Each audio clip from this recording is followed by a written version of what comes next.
হীৰাম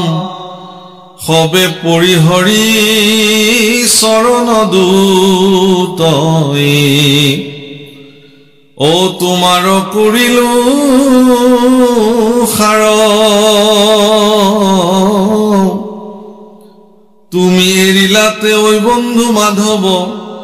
দিনতে দেখো আন্ধাৰ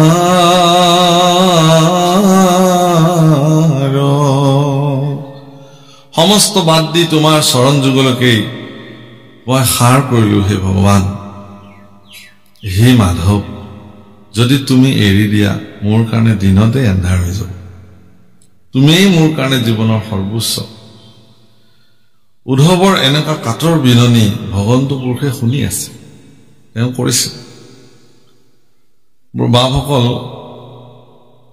যি 6 গৰাকী ভক্ত আছে ভগৱানৰ বিশেষ ৰূপত সেই 6 গৰাকী ভক্তৰ ভিতৰত উদ্ধৱো এগৰাকী প্ৰথম গৰাকীৰ নাম ল'ব পাৰি হনুমান দ্বিতীয় গৰাকী জাম্বৱন্ত তৃতীয় গৰাকী বিভীষণ চতুৰ্থ গৰাকী উদ্ধৱ পঞ্চম গৰাকী মৈত্ৰেয় আৰু ষষ্ঠ গৰাকী হল বিদুৰ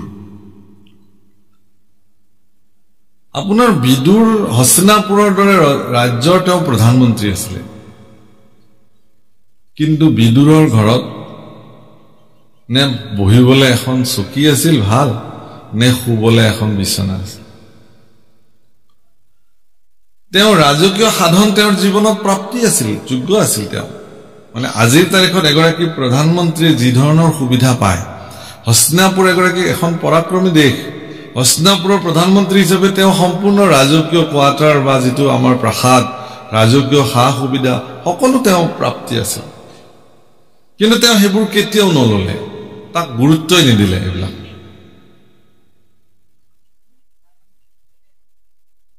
তেওঁ গুৰুত্ব নিদিলে হেবোৰ বাদ দি পেলাই তেওঁ জীৱন চলালে সেইকাৰণে মহাভাৰতত বিদুৰৰ যি চৰিত্ৰ সেই চৰিত্ৰ আটাইতকৈ উল্লেখযোগ্য আৰু গুৰুত্বপূৰ্ণ চৰিত্ৰ কিহৰ কাৰণে যে বিদুৰৰ যি নীতি সেই নীতি জগতৰ সৰ্বশ্ৰেষ্ঠ নীতিসমূহৰ ভিতৰতো বিদুৰ নীতিকো ধৰা হয় সেইকাৰণে আপুনি আপোনাৰ জীৱনত যদি নীতি জ্ঞান ল'ব লগা আছে তেতিয়াহ'লে বিদুৰৰ নীতি গ্ৰহণ কৰিব লাগিব মানে কেনেকুৱা মই উদাহৰণ এটা দিছো যে যেতিয়া কুৰুক্ষেত্ৰ যুদ্ধ আৰম্ভ হৈ গ'ল মানে প্ৰস্তুতি চলিছে সেই মুহূৰ্তত বিদুৰে তেওঁৰ যি ৰাজকীয় পদবী পৰিত্যাগ কৰিছে ত্যাগ দিছে যে মই আৰু প্ৰধানমন্ত্ৰী হৈ নাথাকো সেই সময়ত সমাজ ব্যৱস্থাৰ কাৰণে ই এক নিন্দনীয় কাৰ্য কাৰণ এখন দেশৰ প্ৰধানমন্ত্ৰীয়ে দেশৰ শান্তি কালত তেওঁ প্ৰধানমন্ত্ৰী হিচাপে সকলো সুখ ভোগ লৈ থাকিব আৰু যেতিয়া যুদ্ধকালীন পৰিৱেশত তেতিয়া তেওঁ পদৰ পৰা পদত্যাগ কৰি গুচি যাব এটো কোন কালৰ ন্যায় বিদুৰে কৈছিলে যে মই এখন যুদ্ধত নাই কাৰণ এখন যুদ্ধ এখন অন্যায় যুদ্ধ কৌৰৱে এখন অন্যায়ৰ পক্ষত যুদ্ধ কৰিবৰ কাৰণে সাজু হৈছে গতিকে মই অন্যায়ৰ পক্ষত থাকিব নোৱাৰো এটাকে মই প্ৰয়োজনত মোৰ পদবীক মই পৰিত্যাগ কৰিলো এই বুলি পদবীক পৰিত্যাগ কৰিছে কৰি তেওঁ তীৰ্থ ভ্ৰমণলৈ গুচি গৈছে যদি তেওঁ পূৰ্বতে ৰাজকীয় সকলো ধৰণৰ সা সুবিধা গ্ৰহণ কৰি থাকিলেহেঁতেন তেতিয়াহ'লে কিন্তু তেওঁ পদবী পৰিত্যাগ কৰিব নোৱাৰিলে কাৰণ মানুহে তেওঁ এইটো কথা ক'লেহেঁতেন সেইকাৰণে তেওঁ সকলো পদ আদি পৰিত্যাগ কৰি ৰাজকীয় সকলো এৰি পৰিত্যাগ কৰি তেওঁ কি কৰিছে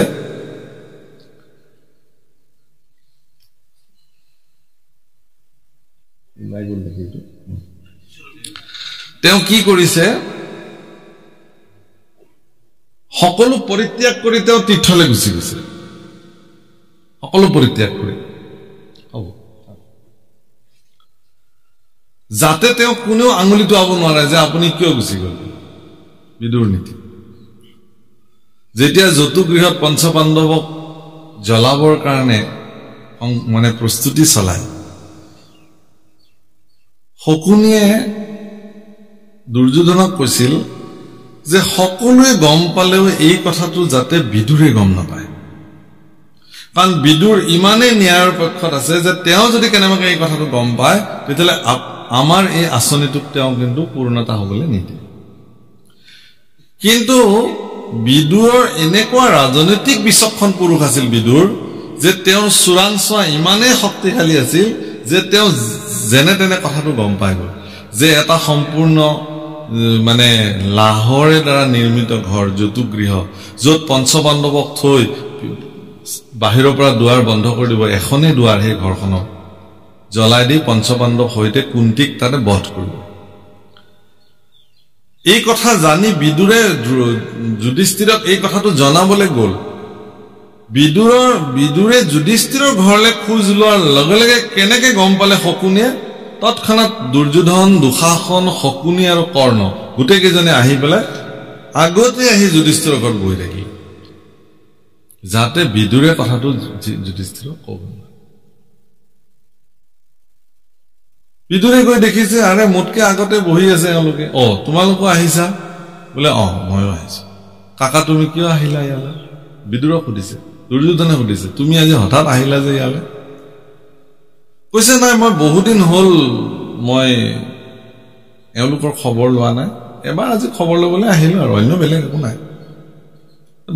বহিলে চাহ পানী খালে আপ্যায়ন কৰিলে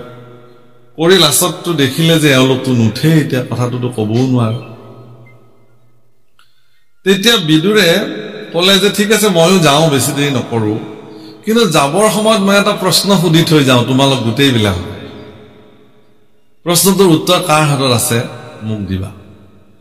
এখন অৰণ্যত যেতিয়া জুই লাগে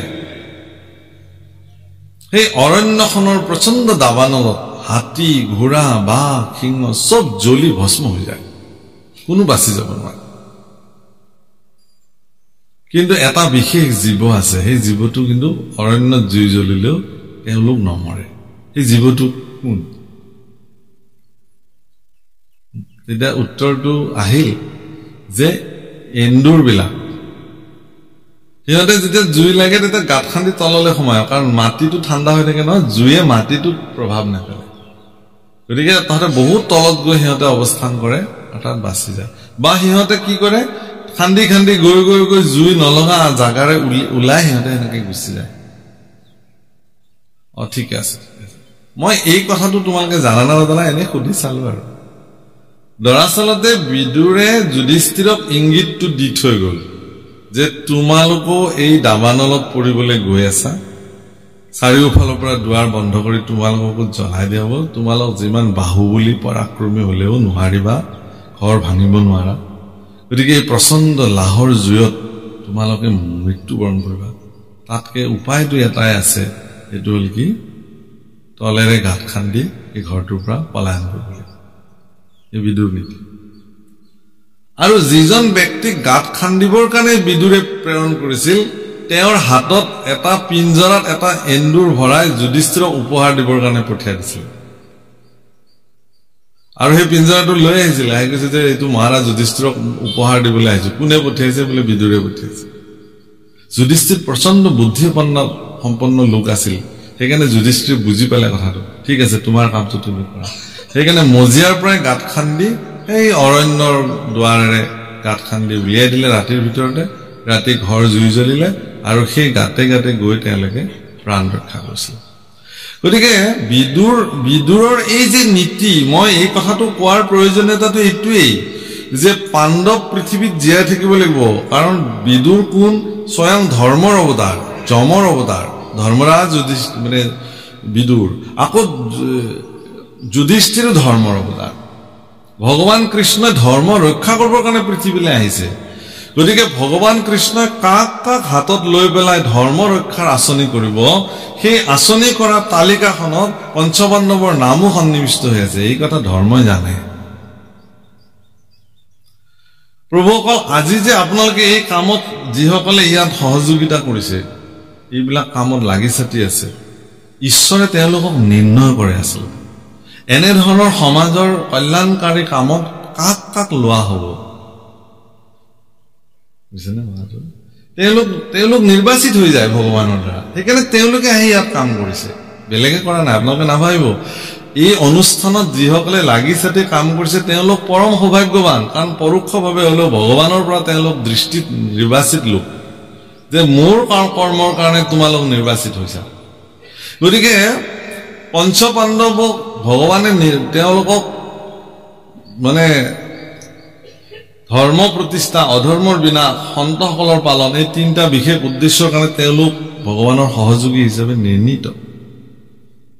তেওঁলোকৰ পত্নী দ্ৰৌপদী হ'ব লাগিব যজ্ঞত জন্ম দিছে যাজ্ঞসেনী দ্ৰৌপদী সেইকাৰণে তেওঁলোকৰ কাৰণে আনিছে যে দ্ৰৌপদীয়ে পাৰিব বেলেগে নোৱাৰে গতিকে সকলো আঁচনি ভগৱানে নিৰ্মাণ কৰি ৰাখে সেইকাৰণে বৰ্বৰিক বুলি এজন বীৰ পুৰুষ আছিল তেওঁ কুৰুক্ষেত্ৰৰ যুদ্ধত যুদ্ধ কৰিবৰ কাৰণে আহিছিল পৰম পৰাক্ৰমী বৰ্বৰিকক ভগৱান কৃষ্ণ ক'লে তুমি কাৰ পক্ষত যুঁজিবলৈ যাবা বোলে মই কৌৰৱৰ পক্ষত যাম বোলে কৌৰৱৰ পক্ষত যোৱাৰ আগতে তুমি মোক সন্তুষ্টি কৰিব লাগিব সন্তুষ্টি তেওঁ ভগৱানক কৰিলে কেনেকৈ নিজৰ ডিঙি কাটি তেওঁ সন্তুষ্টি কৰিলে ভগৱানক ভগৱান তেওঁৰ প্ৰতি খুব প্ৰসন্ন হৈ গ'ল কি লাগে কোৱা বৰ্বৰিকে ক'লে যে হে প্ৰভু মই কুৰুক্ষেত্ৰ যুদ্ধত যেহেতু আহিছিলো মইতো ভাগ ল'ব নোৱাৰিলোৱে কিন্তু মই কুৰুক্ষেত্ৰৰ যুদ্ধখন চাবৰ মন আছে সেইকাৰণে বৰ্বৰিকৰ অকল মুণ্ডটো চিহ্ন মুণ্ডটোৱে গোটেই 18 দিনীয়া যুদ্ধখন এটা নিৰ্দিষ্ট স্থানৰ পৰা ভগৱানৰ কৃপাত চাই থাকিলে দিব্য দৃষ্টিৰ দ্বাৰা সেইকাৰণে যুদ্ধ সমাপ্তিত এদিন পঞ্চপাণ্ডৱক লগত লৈ ভগৱান বৰ্বৰিকৰ ওচৰলৈ গ'ল বৰ্বৰিকৰ চিহ্ন মুণ্ডই খুব আনন্দৰে থকা দেখিলে যুদ্ধ চোৱাৰ পিছত কৃষ্ণ পুৰুষে ক'লে যে হে বৰ্বৰিক তুমিতো যুদ্ধ চালা বোলে চালা অৰ্জুনে কৈছে হে বৰ্বৰিক তুমি যে যুদ্ধখন চালা এই যুদ্ধখনৰ কৃতিত্ব কাৰ কোনে দৰাচলতে এখন যুদ্ধ জয় কৰিলে তুমিতো দেখিছা মানে অৰ্জুনৰ মনৰ ভাৱনাটো এইটোৱে আছিল যে তেওঁ গাণ্ডীৱধাৰী অৰ্জুন কুৰুক্ষেত্ৰ যুদ্ধৰ মুখ্য ভূমিকা তেওঁই গ্ৰহণ কৰিছে গতিকে বৰ্বৰিকে নিশ্চয় তেওঁকে ক'ব যে তোমাৰ কৃতিত্ব আৰু যশস্য কুৰুক্ষেত্ৰ যুদ্ধৰ মূল কৃতিত্ব কিন্তু অৰ্জুনৰ এই কথাত বৰ্বৰিকে খুব হাঁহিলে চিহ্ন মুণ্ডটো কিয় হাঁহিছা তুমি কৈছে এইখন যুদ্ধই নহয় এই গোটেই যুদ্ধখনৰ মূল মালিক কৃষ্ণ ইয়াত কোনেও যুদ্ধ কৰা নাই সব তেওঁই কৰিছে একেলগে 18টা দিনত একেলগে 18 অক্ষণী খানাৰ ভিতৰত 11 অক্ষণী কৌৰৱৰ পক্ষত আছে পৃথিৱীৰ ভাৰ হৰণ কৰিবৰ কাৰণে 18টা দিনত 11 অক্ষণী খানা আৰু ইফালেও বহু খানা একেলগে বহু অক্ষণী খানা তেওঁ কি কৰি পেলাইছে নিধন কৰিছে ভগৱান কৃষ্ণ তেওঁৰ আঁচনি এইটো পৃথিৱীক কেনেকৈ তেওঁ ভাৰৰ পৰা মুক্ত কৰিব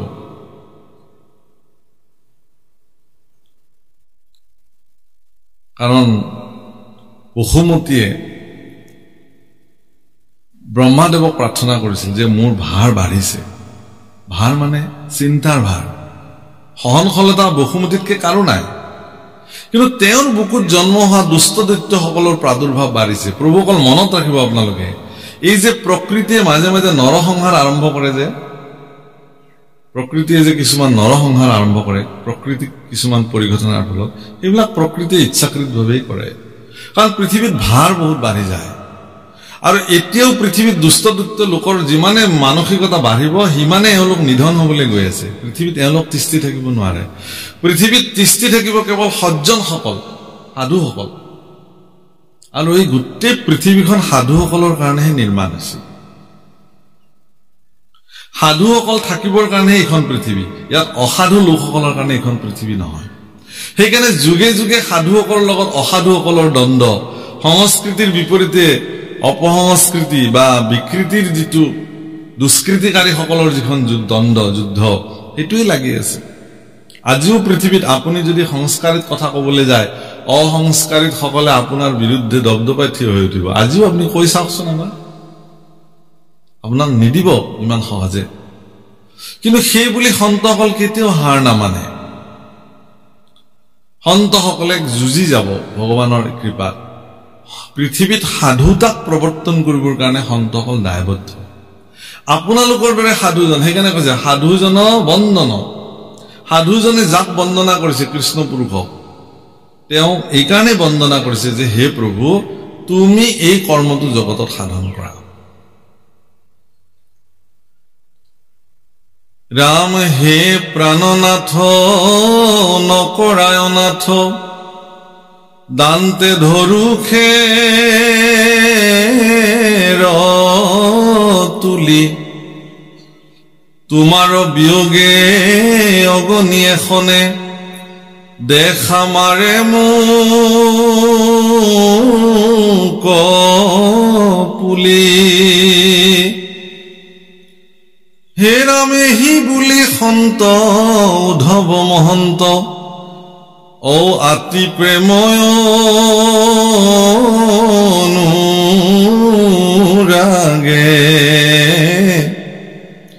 অনেক কাতৰ কৰিয়া কান্দন্ত পৰিয়া কৃষ্ণ আগে চৰণত পৰি কান্দিবলৈ ধৰিলে উদ্ধৱে যে হে প্ৰভু হে প্ৰাণনাথ মই দান্তে খেৰ তুলিছো দান্তে খেৰ তোলা মানে মাটিত যদি এডাল খেৰ বা তৃণ এডাল যদি পৰি থাকে তাক দাঁতেৰে তুলিবলৈ হলে মানুহজন সম্পূৰ্ণ দণ্ডৱত পৰিব লাগিব তাৰপিছতে তাক তুলিব পাৰে আৰু দাঁতেৰে খেৰডাল কামুৰি ধৰালৈকে তেওঁ একো বাক্য নকয় তাৰমানে মোৰ কবলগীয়া শেষ মই অৱনত হলো তোমাৰ ওচৰত সমৰ্পিত হলো অখণ্ডিত সদা শুদ্ধ চৈতন্য শক্তিৰ বলে মোৰ প্ৰভু নাৰায়ণে তুমি দূৰ কৰিয়াছা মায়া অখণ্ডিত চৈতন্য শক্তিৰ দ্বাৰা ভগৱানে সৰ্বদা মায়াক নিবাৰণ কৰি ৰাখিছে কিন্তু সেই অখণ্ডিত সদা শুদ্ধ চিত্তৰ যদি আপুনি প্ৰৱেশ কৰিব নোৱাৰে তেতিয়াহ'লে মায়া আপোনাৰ পৰা কেতিয়াও বিচ্ছিন্ন নহয় গতিকে ভগৱানৰ ভক্তিৰ যিটো প্ৰবাহিত ধাৰা সেই মহাপুৰুষসকলে নিৰ্মাণ কৰা ভগৱানৰ ভক্তিৰ ধাৰাটোত আপুনি নিজে স্থানপান অৱগাহন কৰি সৰ্বদা তাত বিলীন হৈ থাকিব লাগিব তেতিয়াহে আপুনি অসন্তজনৰ অসন্ত চিত্তৰ আদিৰ পৰা আপুনি নিজক আঁতৰাই ৰাখিব পাৰিব তাৰ বাহিৰে নোৱাৰে কেতিয়াও নোৱাৰে সম্ভৱেই নহয় যি কি নহওক ইয়াত সেইকাৰণে কৈছে যে হে প্ৰাণনাথ মই দান্তে খেৰ ধৰিলো তোমাৰ বিয়োগে মোৰ ভিতৰখন যেন পুৰি পেলাইছে মই তুমি অবিহনে থাকিব নোৱাৰো অন্য সকলো বেলেগ কথা এই বুলি সন্ত উদ্ধৱ মহন্ত অতি প্ৰেম অনুৰাগে উদ্ধৱক সন্ত বুলি কৈছে ভাগৱতে উদ্ধৱক মহন্ত বুলি কৈছে ভাগৱতে উদ্ধৱ মহন্ত প্ৰভুসকল আমাক আপোনালোকে মহন্ত বুলি কৈছে কিন্তু আমি মহন্ত হ'ব পাৰিছোনে নাই এইটো প্ৰশ্নবোধ নিজকে সন্দেহ আমি মহন্ত হ'ব পাৰিছো জানো দৰাচল মহন্ত হোৱাটো ইমান সহজ জানো সত্ৰাধিকাৰৰ আসন আসীন হোৱাৰ পিছত সমাজে মহন্ত বুলি উপাধি দিছে সত্ৰ সমাজ কিন্তু মহন্তক প্ৰৱৰ্তাই ৰখাটো বহুত টান কাম উদ্ধৱক কিন্তু ভাগৱতে মহন্ত বুলি কৈছে উদ্ধৱ মহন্ত হয় বসুদেৱক মহন্ত বুলি কৈছে বসুদেৱ সন্ত পুৰুষ মহন্ত বসুদেৱ মহন্ত কেনেকে মহন্ত যে বসুদেৱৰ যিটো চাৰিত্ৰিক বিশ্লেষণ উদ্ধৱৰ যিটো ঈশ্বৰৰ প্ৰতি ভক্তি পৰায়ণ দৃষ্টি সেইবিলাক দৃষ্টি দেখি পেলাই তেওঁলোকক মহন্ত বুলি কৈছে গতিকে পৃথিৱীত মহাপুৰুষেও মহন্ত পাতিছিল এই কাৰণে মহন্ত পাতিছিল যাতে এই সকল মহন্তসকলৰ জীৱন চৰ্চাক তেওঁলোকে অৱগাহন কৰি যাতে নিজৰ চৰিত্ৰত প্ৰত্যেকজন ব্যক্তিয়ে সন্ত পুৰুষ হৈ থাকিবৰ কাৰণে প্ৰেৰণা পায় সেইকাৰণে কেৱল মহন্ত এজন ব্যক্তি নহয় আপোনালোকো মহন্ত যদি ভগৱানৰ ভক্তসকলৰ এই চৰিত্ৰ এই দৃষ্টিভংগী আপোনালোকে যদি জীৱনত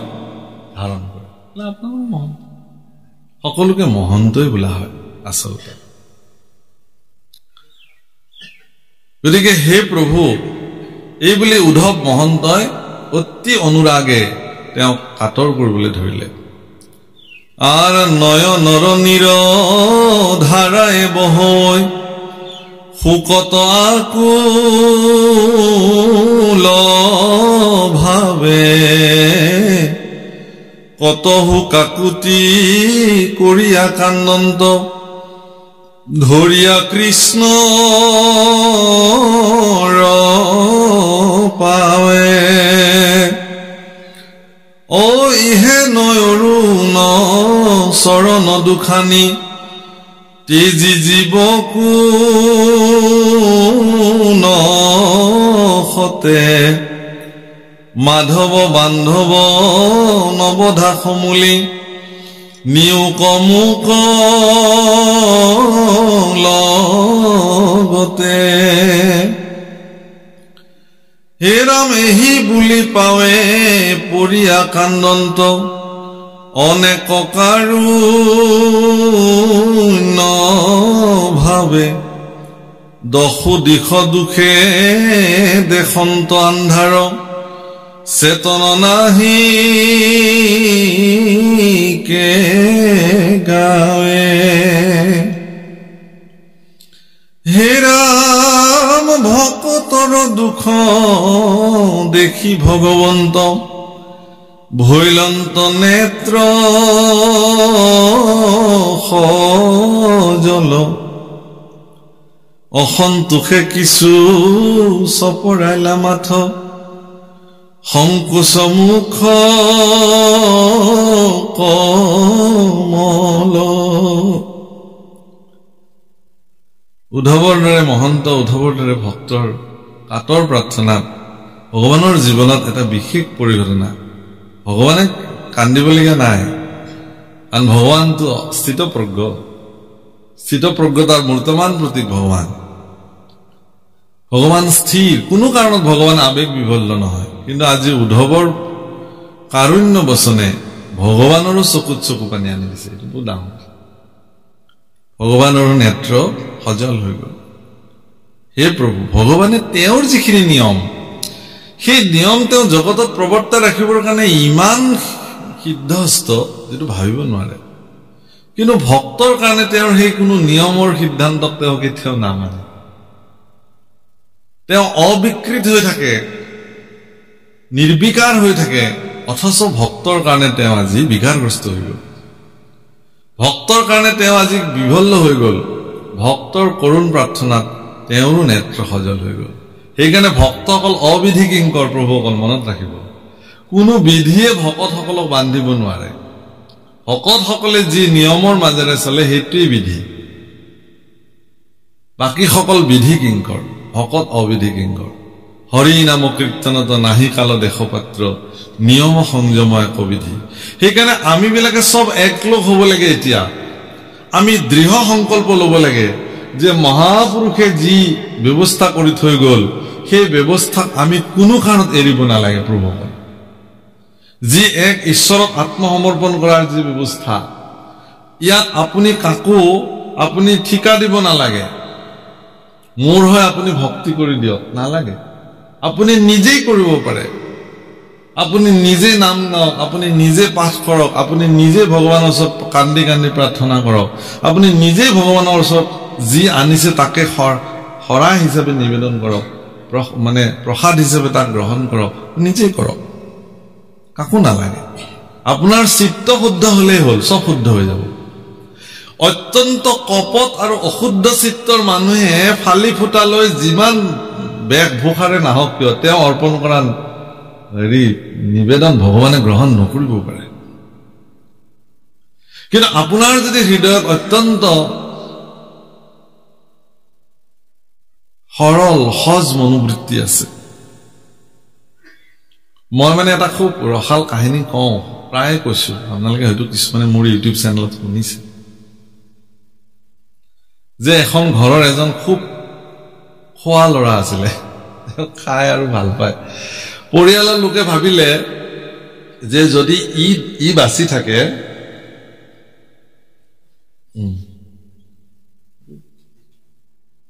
ঠিক কৰি দিয়ক বোলে বুজাইছ নহয় না ইফালৰ পৰা যে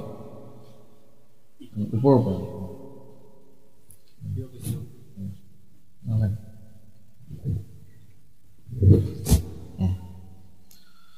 যে সেই ল'ৰাটো সদায় খাই ভাল পায়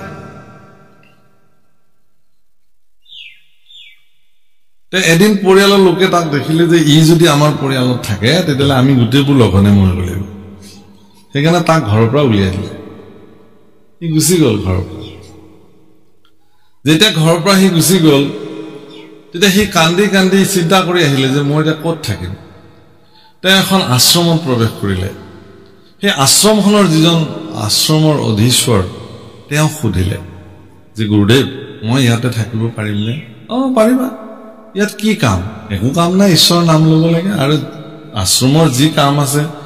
আশ্ৰমত গোশালা আছে গৰু ঘাঁহ দিব লাগে গৰু পালন কৰিব লাগে চাফ চিকুণ কৰিব লাগে ঈশ্বৰৰ কৰ্ম কৰিব লাগে ৰন্ধা বঢ়া কৰিব লাগে বা যি আছে যাৰ যি ভাল পায় কৰিলে হ'ল আশ্ৰমহে এখন বোলে ইয়াতে খাব ল'ব ঠিকে পায়নে গুৰুদেৱ পায় বোলে যোনে যিমান খাব খোজে ইমান দিয়ে নে দিয়ে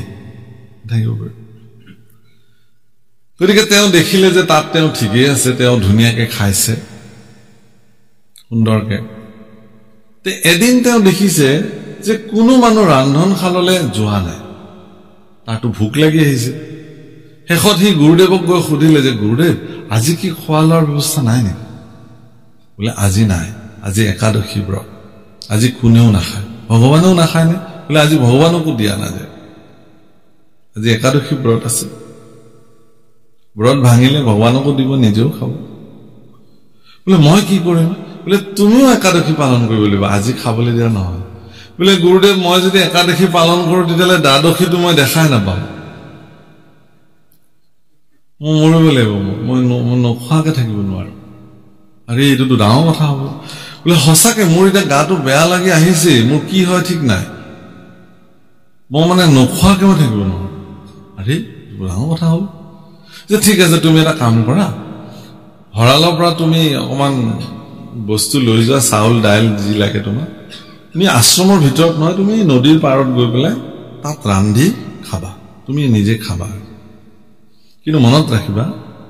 যে তুমি যি ৰান্ধিবা তাৰে এটা পাৰ্ট প্ৰথমতে ভগৱানক অৰ্পণ কৰিবা ঠাকুৰলৈ অৰ্পণ কৰিবা ৰামচন্দ্ৰ ঠাকুৰলৈ এই বুলি তেওঁ কি কৰিলে খাদ্য বস্তু লৈ গৈ আৰু নিজে কোনোদিনে ৰান্ধিও পোৱা নাই খায়ো মানে নিজে সেনেকে নাখায় ৰান্ধি বেলেগে দিলে খায় সেইদিনাখন আৰু উপায় নাপায় পেটৰ ভোকত আৰু নিজে নিজে ৰান্ধিছে ৰান্ধি বাঢ়ি এতিয়া ভগৱানক কেনেকে ভোগ লগাব লাগে এইটোতো নাজানে প্ৰভুসকল ভগৱানক ভোগ লগোৱা এটা প্ৰক্ৰিয়া আছে ভোগ মানে আপুনি যে আজি শৰাই নিবেদন কৰিছে ইয়াকো ভোগ লগোৱা বুলি কয় ভগৱানক খালি মহাপুৰুষ শংকৰদেৱ গুৰুজনাই আমাৰ ইয়াতে ভোগৰ ব্যৱস্থাটো বেলেগ কৰিলে ভাৰতবৰ্ষৰ অন্য লগত নিমিলে আজি জগন্নাথত যেনেকে চাউল মানে ভাত দাইল চব্জি খিচিৰি চব দিয়ে বৃন্দাবনত যেনেকে মিঠাই বস্তু দিয়ে মাখন চঞ্চুপুৰি মোৱা লাৰু এইবিলাক দিয়ে সেইবিলাক ভোগ বুলি কয় ভগৱানৰ ভোগ আমি যে মগু কল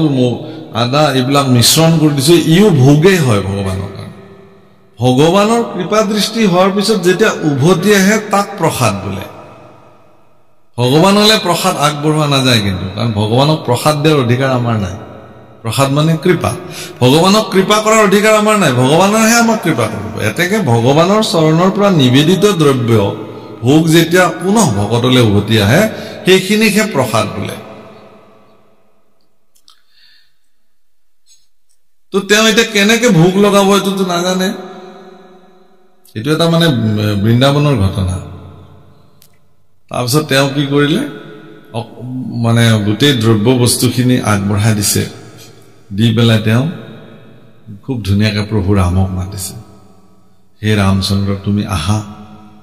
মই ভোগ লগাইছো তুমি ভোগখিনি গ্ৰহণ কৰা মইতো নাজানো একো মন্ত্ৰও নাজানো স্তুতিও নাজানো একোৱেই নাজানো এনেকে বহুত মাতিছে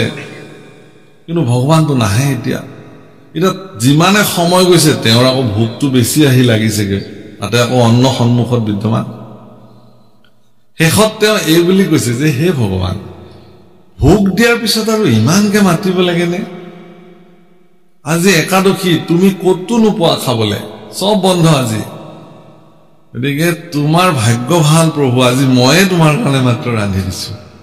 গতিকে ইমান আৰু তুমি ভেমপস্তি কৰি থাকিব নালাগে সোনকালে আহা আৰু তুমিও খোৱা মোকো ৰক্ষা কৰা তে সঁচাকেতো প্ৰভু ৰাম আহি সাক্ষাৎ বিদ্যমান হৈ গ'ল লগত সীতা দুগৰাকী আহি সন্মুখত যেতিয়া জাজ্জল্যমান হৈ গ'ল কিন্তু ভয় খাৰি সঁচাকে প্ৰভু আহি ওলালে কিন্তু তাৰ মনত চিন্তা হ'ল কি যে মোকতো এজন ভগৱানৰ কাৰণে কৈছিলে মই হিমতে মোক দুজনৰ কাৰণে আনিছিলো এতিয়া দেখোন দুজন ভগৱান আহি ওলালে এটা মোৰ ভাগত কমে পৰিব নেকি তাৰ এবাৰ হি খাদ্য বস্তুলৈ চাইছে এবাৰ ভগৱানলৈ চাইছে ভগৱানে বলে কি হৈছে ন তোমাৰ দিয়া আকৌ ভোগ তুমি মাতিছা আমি আহিছো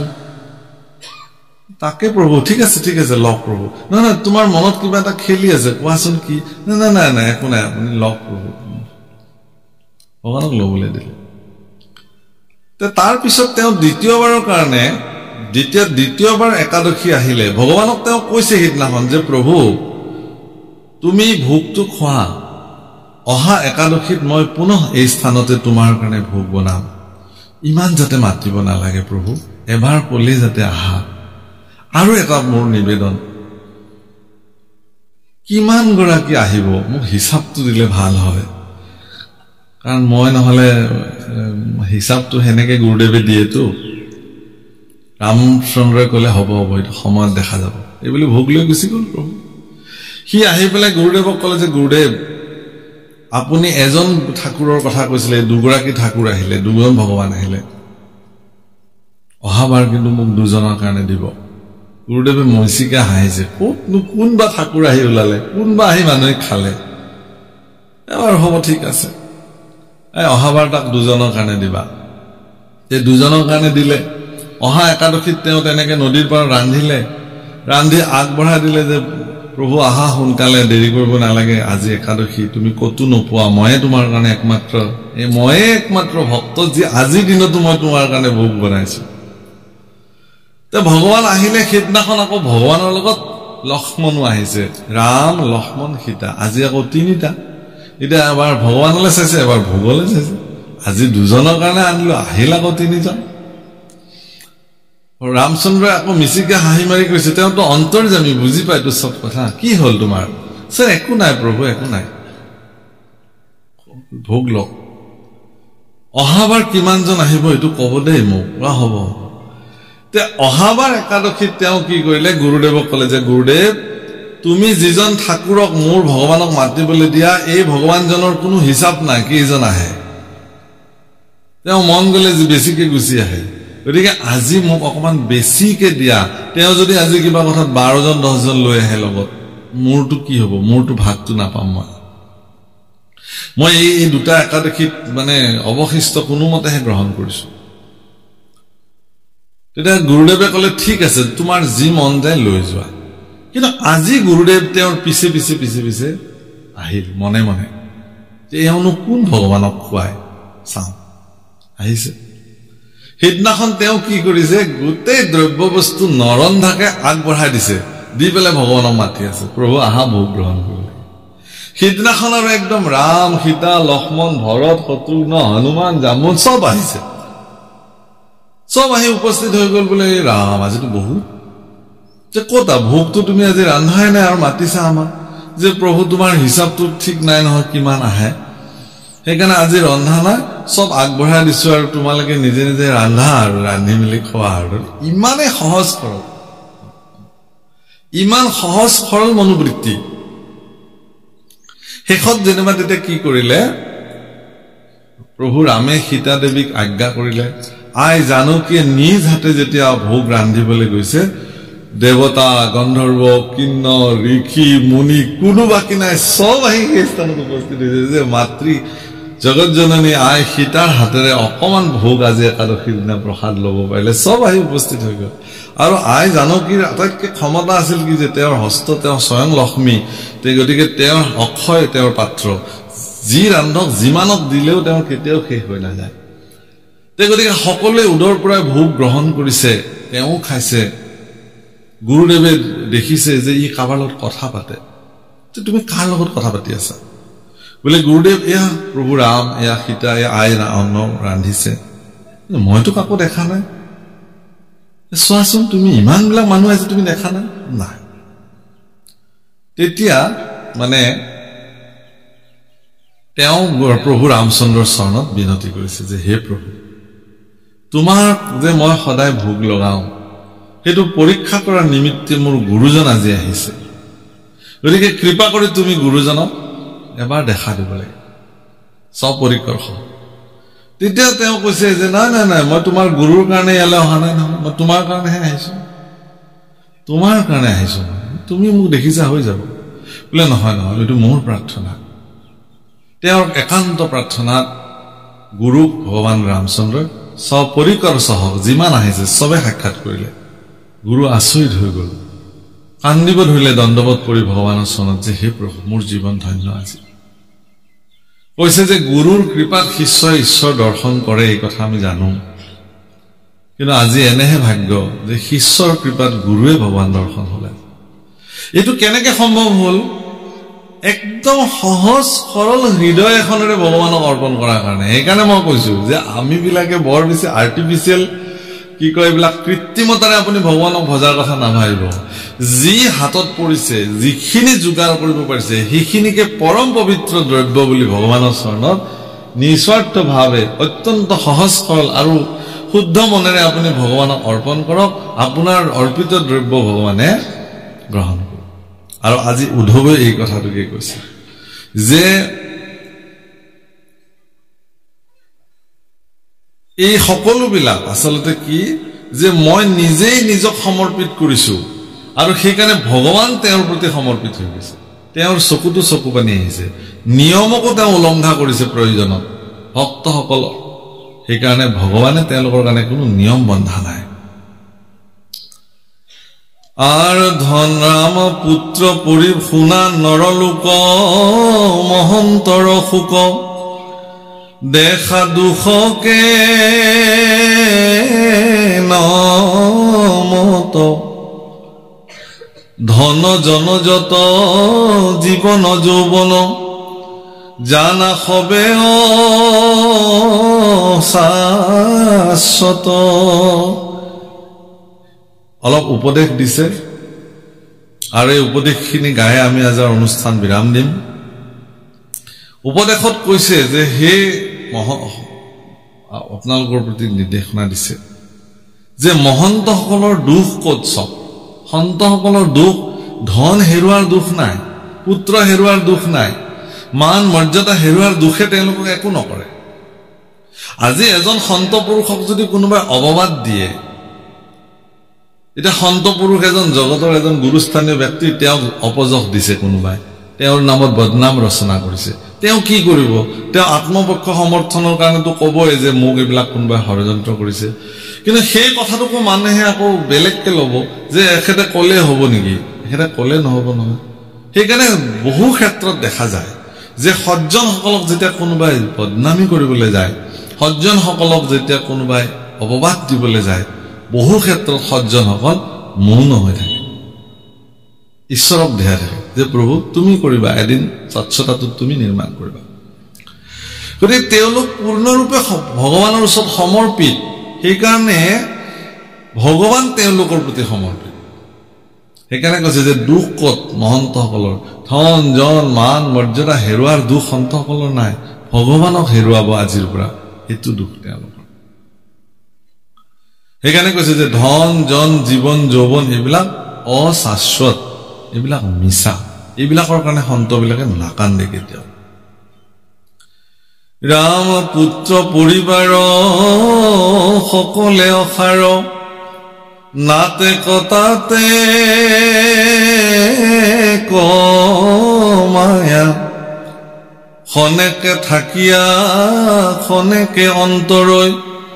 সাম্যকে মেঘৰ ছায়া এৰাম কেতিক্ষণে পৰে নৰতনুইটো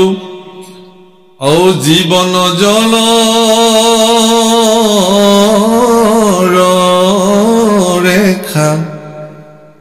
সততে চিন্তিও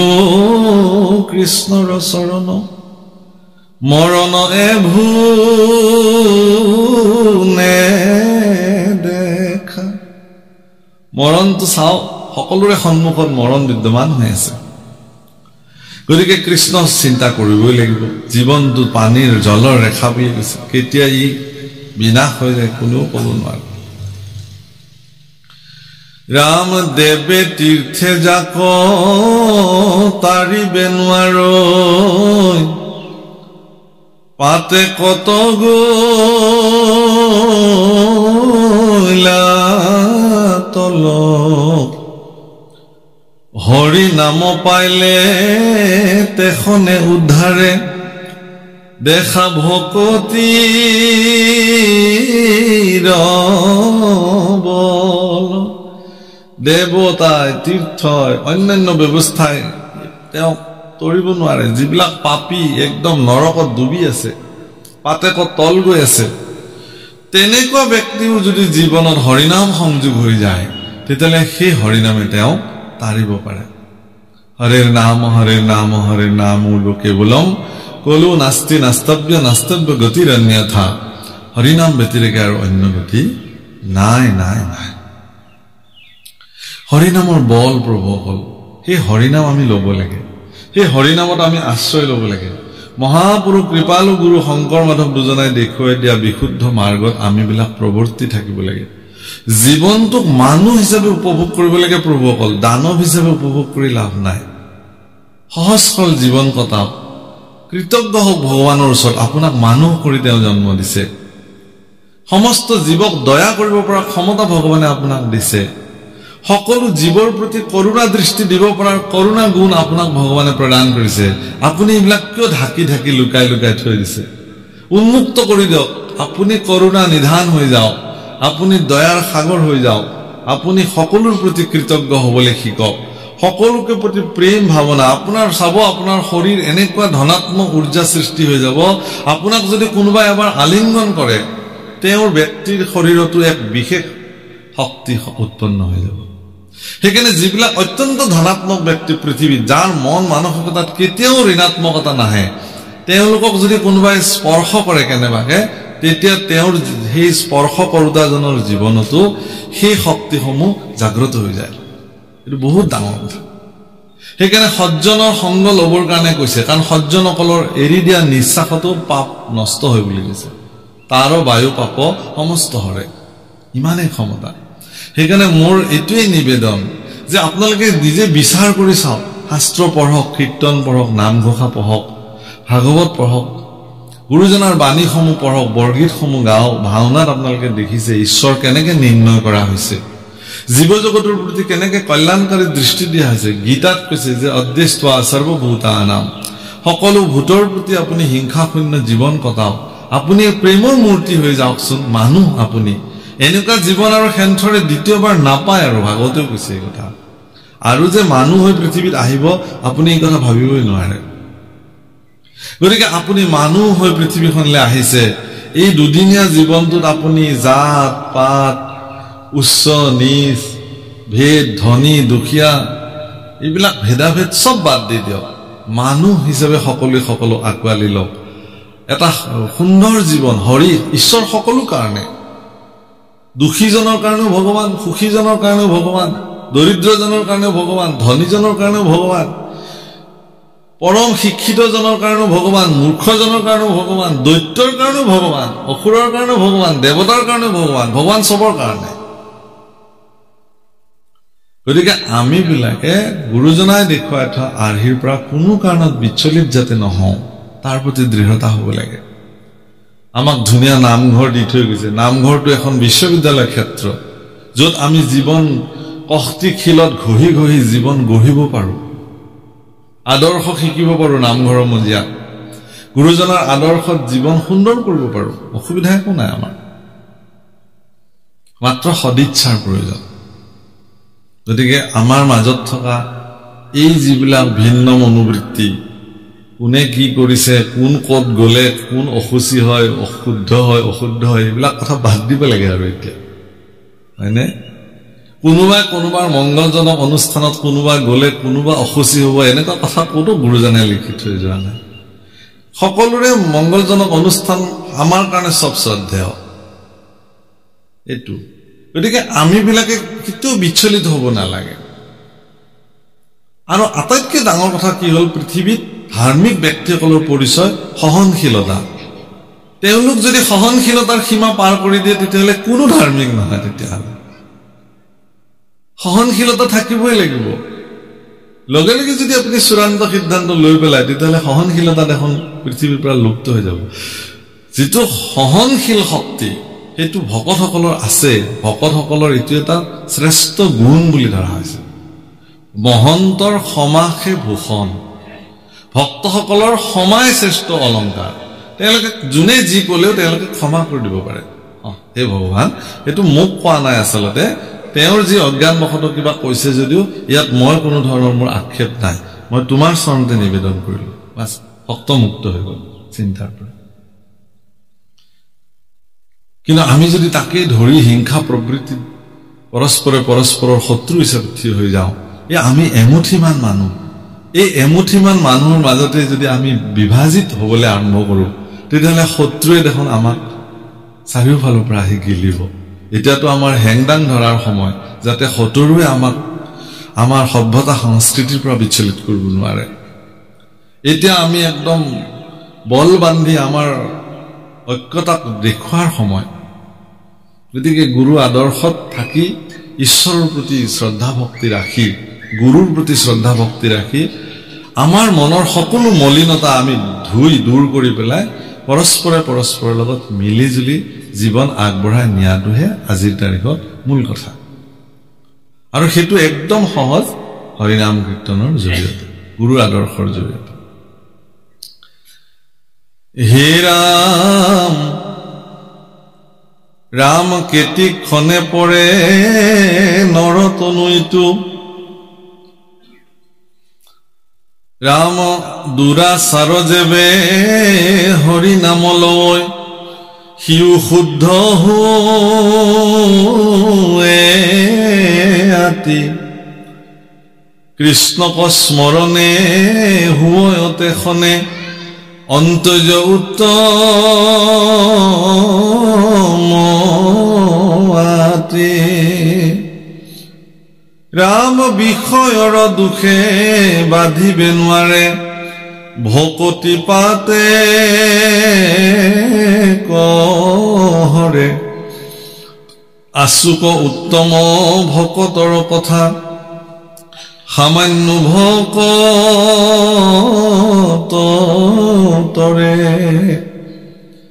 আৰু ভকতিৰ দেখি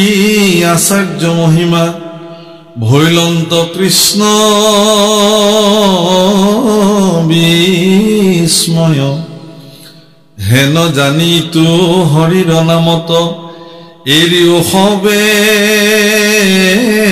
সংশয় গতিকে কিবা যদি মনত সন্দেহ সংশয় আছিল হৰিনামত সকলো বাদ দিলো হৰিনামত কোনো সংশয় ৰাখিবলৈ হৰিনামে তাৰিব নিশ্চিত যি পৰীক্ষিতে এদিন মৰিলো বুলি ভাগৱত শুনিছিল সেই পৰীক্ষিতে শেষত কি বুলি কৈছে যে মই তৰিলো ভাগৱত এনেকুৱা এখন শাস্ত্ৰ যি এজন ব্যক্তিক মৰিলুৰ পৰা তৰিলুলৈকে লৈ যায় হৰিনাম সেই ব্যৱস্থা গতিকে শ্ৰেষ্ঠ ভকতসকলৰ কথা বাদেই দিলো সামান্য ভকতসকলো তৰি যাব পাৰে ভাগৱতে কৈছে শ্ৰেষ্ঠ ভকত সামান্য আপোনাৰ মোৰ দৃষ্টিতটো শ্ৰেষ্ঠ আৰু সামান্য ভকতৰ কোনো পাৰ্থক্যই নাই আমাৰ দৃষ্টিত সব ভকত সকলো ভকত বাৰু যি নহওক প্ৰভুসকল আইসকল এই প্ৰায় 2.5 ঘণ্টা সময় আপোনালোকৰ মাজত কটালো আৰু ভাগৱতৰ এই কথাই সাম্যক অমৃত আমাৰ নিচিনা মূঢ়মতিক আপোনাসবে বুলান্দি আনিছে আমি কি ক'ব পাৰিছো নাজানো আৰু এইখিনিও কথা কৈ থলো যে যদি আমাৰ বাক্য বচনত যদি কৰবাত কিবা দোষাদোষ হৈছে বুলি আপোনালোকে ভাবে সেইখিনি আপোনালোকে বাদ দিব আপোনালোকৰ মনে যিখিনি শুদ্ধ বুলি ধৰিছে সেইখিনিহে গ্ৰহণ কৰিব আমি কৈছো বুলি যে তাক মানিবই লাগিব এনে কোনো কথা নাই আমি আপোনালোকৰ প্ৰতি এই নিবেদন আগবঢ়ালো ভগৱন্ত পুৰুষে আপোনালোক সকলোকে ভক্তিযুক্ত কৰি ৰাখক আপোনালোক নিৰোগী কৰি ৰাখক আপোনালোকক পৰিয়ালসমূহ শান্তিপূৰ্ণভাৱে চলক ল'ৰা ছোৱালীবিলাক সৎ ব্যক্তি হিচাপে নিৰূপণ হওক এই অঞ্চলবাসী ৰাইজৰ সৰ্বতো প্ৰকাৰৰ মংগল ভগৱানে সাধন কৰক এই পবিত্ৰ আসনৰ পৰাই ভগৱানৰ চৰণত কোটি কোটি প্ৰণাম নিবেদন কৰিলো আৰু আমাৰ বাণীক ইমানতে বিৰাম দিবলৈ আগবাঢ়িছো শেষৰ পদভাগ গাই আমি আমাৰ অনুষ্ঠান সামৰিছো বিশেষভাৱে আমাৰ এই পৰিয়ালটি যেটো নৰেন্দ্ৰ দত্তৰ পৰিয়াল আমাৰ মানস বা আমাৰ গয়া ৰাইজ সকলোৰ প্ৰতি মই কৃতজ্ঞ হলো যে আমাৰ নিচিনা এগৰাকী অজ্ঞানী মহম্মদী কৃষ্ণ কথা কোৱাৰ সুযোগ আজি ইমান ধুনীয়া বাতাবৰণ এটা নিৰ্মাণ কৰি দিলে আৰু আমিও নিজকে ধন্য হলো আসলতে আপোনাৰ খবৰ দৰে সজ্জনসকলক দৰ্শন পোৱাটো আমাৰ কাৰণে ভাগ্য বুলি আমি ভাবো কাৰণ আপোনালোকৰ দৰে পৰম সজ্জনসকল যদি জগতত নাথাকিলহেঁতেন কৃষ্ণ কথা জগতত প্ৰৱৰ্তি নাথাকিলে আপোনালোকৰ ভিতৰত জাগ্ৰত হৈ থকা কৃষ্ণ কথাৰ প্ৰতি থকা সদিচ্ছাই আসলতে আমাৰ নিচিনা ভক্তসকলক কৃষ্ণ কথা ক'বৰ কাৰণে বাধ্য কৰাইছে আমাক এই পৰিৱেশত থাকিবৰ কাৰণে প্ৰেৰণা দিছে গতিকে এই প্ৰেৰণা সৰ্বদা দি থাকিব যাতে কৃষ্ণ কথা কৈ গোটেই জীৱন অতিবাহিত কৰিব পাৰো এই প্ৰাৰ্থনাৰে আজিৰ অনুষ্ঠান সামৰিবলৈ লৈছো আৰ দেৱৰ পৰম ঈশ্বৰ মাধৱ ধৰ্মৰ ঈশ্বৰ নাম সুদৃঢ় বিশ্বাসে কৰি নিয়ন্ত্ৰে ডাকিবলাৰা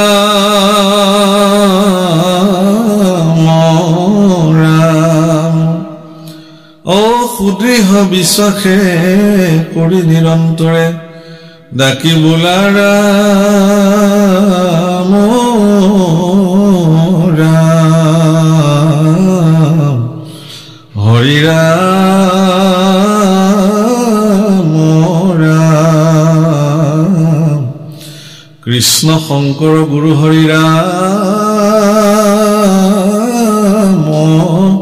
ৰাম ৰাম কৃষ্ণ